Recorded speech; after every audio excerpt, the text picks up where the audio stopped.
This is the fairy tale story of Cinderella.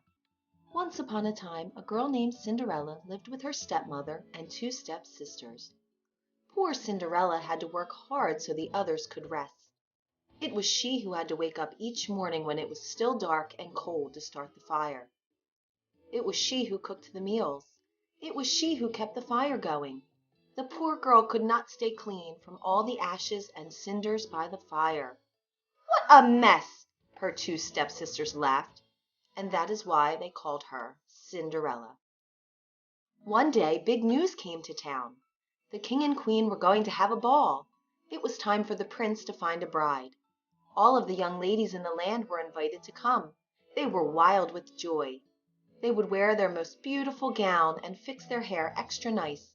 Maybe the prince would like them. At Cinderella's house she now had extra work to do. She had to make two brand new gowns for her stepsisters. "Faster!" shouted one stepsister. "You call that a dress?" screamed the other. "Oh dear," said Cinderella, "when can I—" The stepmother marched into the room. "When can you what?" "Well," said the girl, "when will I have time to make my own dress for the ball?" "You!" yelled the stepmother. "Who said you were going to the ball?" "What a laugh!" said one stepsister. "Such a mess!" They pointed at Cinderella. All of them laughed. Cinderella said to herself, "Maybe they see a mess when they look at me, but if I could, I would go to the ball." Soon the time came for the stepmother and stepsisters to leave for the big party. Their fine carriage came to the door. The stepmother and stepsisters hopped inside, and they were off. "Goodbye," called Cinderella. "Have a good time." But her stepmother and stepsisters did not turn to see her. "Oh, me," said Cinderella sadly. The carriage rode down the street. She said aloud, "I wish I could go to the ball too." Then, poof! All of a sudden in front of her was a fairy. "You called?" said the fairy. "Did I?" said Cinderella. "Who are you?" "Why, your fairy godmother, of course, and I have come to grant your wish." "But," said Cinderella, "my wish is impossible." "Excuse me," said the fairy godmother in a huff. "Did I not just show up out of thin air?" "Yes, you did," said Cinderella. "Then let me be the one to say what is possible or not." "Well, then I will tell you," said Cinderella. "My stepsisters and stepmother just left for the ball. I wish I could go too." She looked down at her dirty clothes. "But look at me." "You do look a bit of a mess, child," said the fairy godmother. "Even if I had something nice to wear, I would have no way to get there," she said. "Dear me, all of that is possible," said the fairy godmother, and with that she tapped her wand on Cinderella's head. At once Cinderella was all clean. She was dressed in a beautiful blue gown. Her hair was set up high on her head inside a golden band. "This is wonderful," said Cinderella. "Who said I was done?" said the fairy godmother. She tapped her wand again. At once a beautiful carriage came to be, with a driver and four white horses. "Am I dreaming?" said Cinderella, looking around her. "It is as real can be," said the fairy godmother. "But there is one thing you must know." "What is that?" asked Cinderella. "All of this will last only to midnight. At the stroke of midnight tonight it will all be over. Everything will back to how it was before." "Then I must be sure to leave the ball before midnight," said Cinderella. "Good idea," said the fairy godmother. She stepped back. "My work is done." And with that the fairy godmother was gone. The driver called out to Cinderella, "Are you coming?" She stepped into the carriage and they were off. Over at the ball the prince did not know what to think. "Why do you have that sad look on your face?" the queen said to her son. "Look around you. You could not ask for finer maidens than these." "I know, mother," said the prince. Yet he knew something was wrong. He had met many of the young women. Yet after he had said hello, one by one, he could find nothing more to say. Someone pointed to the front door. "Look! Who is that?" All heads turned. Who was that lovely maiden stepping down the stairs? She held her head tall and looked as if she'd belonged, but no one knew her. There is something about her, said the prince to himself.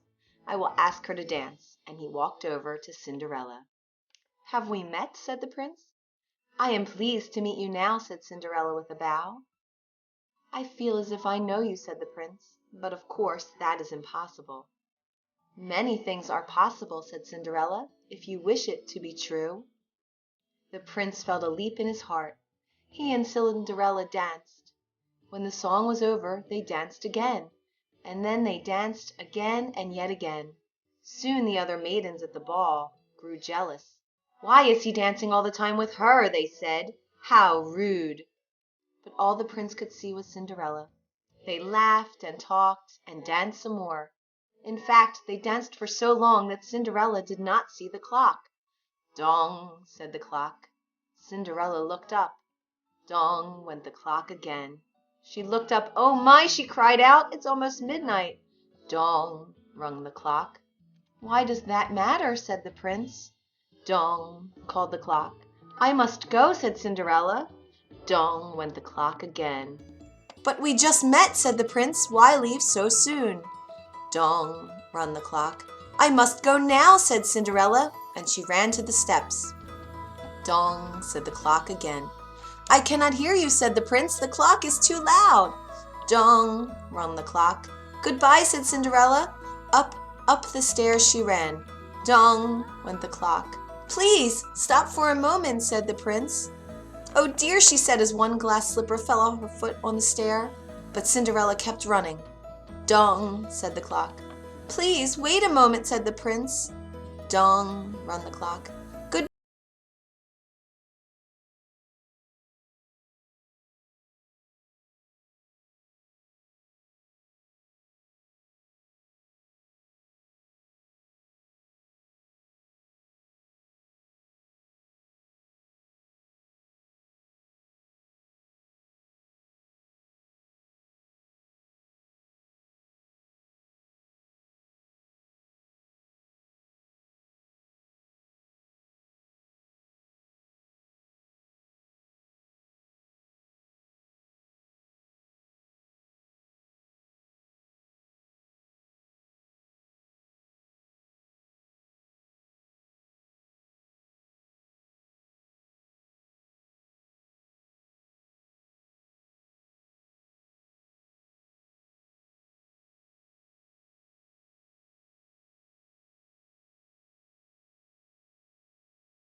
Are there no other young women in this house? Said the prince. None, said the stepmother. Then I must go, said the prince. Maybe there is one more, said Cinderella, stepping into the room. I thought you said there were no other young women here, said the prince. None who matter, said the stepmother in a hiss. Come forward, said the prince. Cinderella stepped forward and sat before him. The prince got down on one knee and tried the glass slipper on her foot. It fit perfectly. Then, from her pocket, Cinderella took out something. It was the other glass slipper. I knew it, he cried. You are the one. What? Shouted one stepsister. Not her, yelled the other stepsister. This cannot be, screamed the stepmother. But it was too late. The prince knew that Cinderella was the one. He looked into her eyes.